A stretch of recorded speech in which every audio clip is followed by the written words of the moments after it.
폭우가 언제 있었냐는 듯 전국에 폭염이 찾아왔지만 지난 주말 극한호우로 피해가 잇따랐던 경기도 가평에선 여전히 실종자 수색과 피해 복구 작업이 한창입니다. 지금까지 4명이 숨지고 4명이 실종된 상황인데요. 현장 피해가 심각해 수색 작업에 난항을 겪고 있습니다. 강은 기자가 전해드립니다. 극한호우로 집안이 폭삭 주저앉으면서 편의점 건물 일부가 하천에 잠겼습니다. 하루 종일 복구 작업이 이어졌고 차량 통행도 정상화됐지만 파손된 건물 잔해는 아직 손도 못 댔습니다. 시간당 80mm의 기습 폭우가 쏟아진 경기 북부 지역 사망자는 가평 3명, 포천 1명 등 모두 4명입니다. 가평군 조종면에서 40대 남성과 70대 여성이 각각 다리 구조물과 펜션 건물에서 숨진 채 발견됐습니다. 가평군 북면에서도 70대 남성이 흙더미에 매몰돼 숨졌고 포천시 이동면에선 50대 남성이 영평천 물가에서 변사체로 발견됐습니다. 실종자도 1명 추가돼 4명으로 집계됐습니다. 어제 오전 가평군 상면 덕현리에서 50대 남성이 물에 빠져 실종됐다는 신고가 접수됐습니다.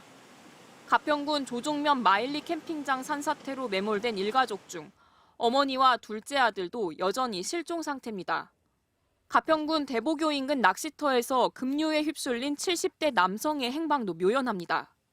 경찰과 소방당국은 실종자가 발생한 마일리 캠핑장과 대보교 등 약 15km 구간을 집중 수색하고 있습니다.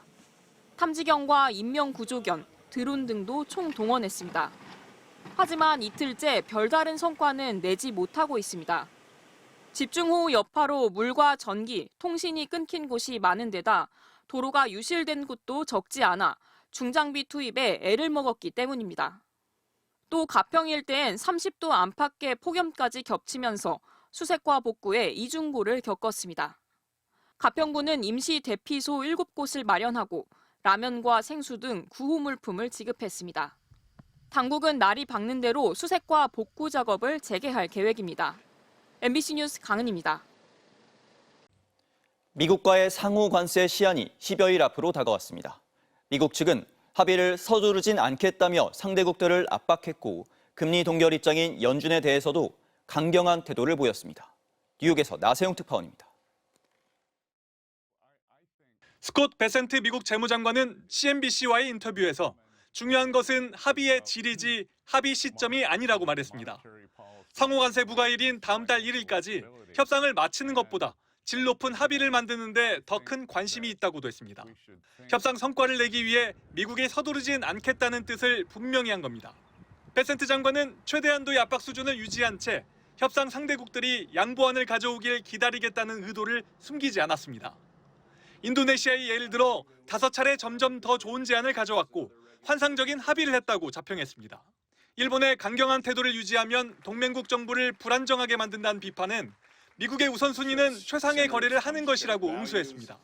최대 관건인 중국과의 협상에 대해선 현재 좋은 상태라며 제재 대상인 이란산 석유와 러시아산 석유 수입 문제까지 협상 테이블에 올리겠다고 밝혔습니다. 베센트 장관은 또 관세로 인한 인플레이션은 거의 없었다며 트럼프 대통령의 연방준비제도 비판에 가세했습니다.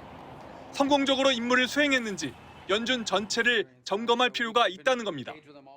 He's always been too late, hence his nickname Too Late. He should have cut interest rates a long time ago. 트럼프 행정부는 최근엔 연준이 청사 호화 리모델링으로 돈을 낭비했다고 공세에 나섰는데 연준은 오늘 이례적으로 공사 현장을 영상으로 공개하며 반박에 나섰습니다. 뉴욕에서 MBC 뉴스 나세웅입니다. 김건희 국정농단 특검이 윤석열 전 대통령 부부에게 조사 날짜를 통보했습니다. 윤 전 대통령은 오는 29일, 김 여사는 다음 달 8월 6일에 특검에 출석하라고 한 건데요. 유서영 기자가 보도합니다. 김건희 국정농단 특검이 김건희 여사에게 전격 출석 요구를 했습니다. 다음 달인 8월 6일 오전 10시에 특검에 나오라고 한 겁니다.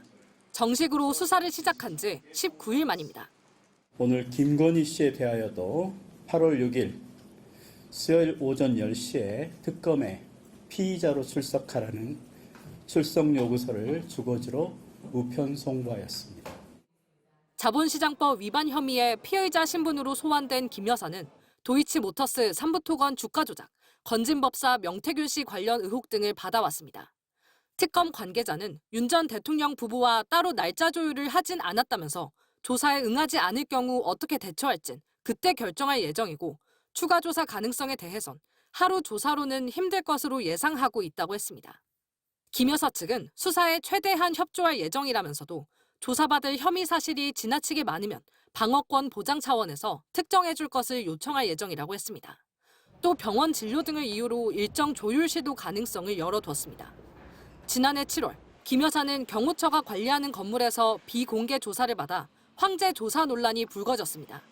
윤 전 대통령 파면 뒤엔 검찰이 김 여사에게 검찰 청사로 조사를 받으러 나오라고 3차례 날짜를 정해주었지만 그때마다 김 여사는 대선과 특검, 건강 문제 등을 이유로 모두 응하지 않았습니다. 특검은 윤 전 대통령도 오는 29일 오전 10시 피의자 조사를 받으라는 수사협조 요청서를 서울구치소장에게 보냈습니다. 윤 전 대통령에겐 공직선거법 위반 혐의 등이 적용됐는데 명태균 의혹 관련으로 알려졌습니다. 하지만 구속 이후 내란 특검의 출석 요구와 본인의 내란 우두머리 혐의 재판에도 모두 불응하고 있는 윤 전 대통령이 특검 조사에 응할진 미지수입니다. MBC 뉴스 유사입니다. 김용대 드론사령관이 평양 무인기 침투 작전의 위험성을 사전에 보고받았다는 진술을 특검이 확보했습니다. 하지만 법원은 김 사령관이 사실관계를 대체로 인정하는 점 등을 고려해 특검이 청구한 구속영장을 기각했습니다. 구나영 기자입니다. 김용대 드론작전 사령관은 지난번 특검 조사를 마치고 나오면서 평양 무인기 작전이 북한의 도발을 유도할 만큼 위험하다고 생각하지 않는다고 말했습니다. 오물풍선에 대한 비례적 대응의 차원이었고 계엄과도 연관이 없다는 주장입니다. 작전을 몇 번 했다고 도발 유도다? 너무 크게 프레임을 가지고 가는 것 같습니다. 그런 프레임 때문에 군사작전 분야가 지금 형사조사의 대상이 되었다고 저는 생각을 합니다. 하지만 내란특검은 당시 작전을 실제 수행한 부대원들로부터 김 사령관이 무인기 침투의 위험성을 사전에 보고받았다는 진술을 확보했습니다. 침투 경로의 위험성 등을 김 사령관에게 보고하자 수화기 너머의 김 사령관이 본인보다 상급자로 추정되는 누군가에게 존댓말로 안 된다는데요 라고 전달하는 음성까지 들었다는 내용입니다.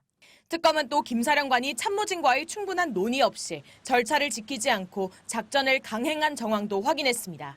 무인기를 날리기 위해서는 비행금지구역 별도 허가 절차도 밟아야 하고 5인 충돌을 막기 위해 같은 상공에 다른 부대 헬기가 있지 않은지 등을 점검해야 하는데 이 같은 절차가 지켜지지 않았다는 취지입니다.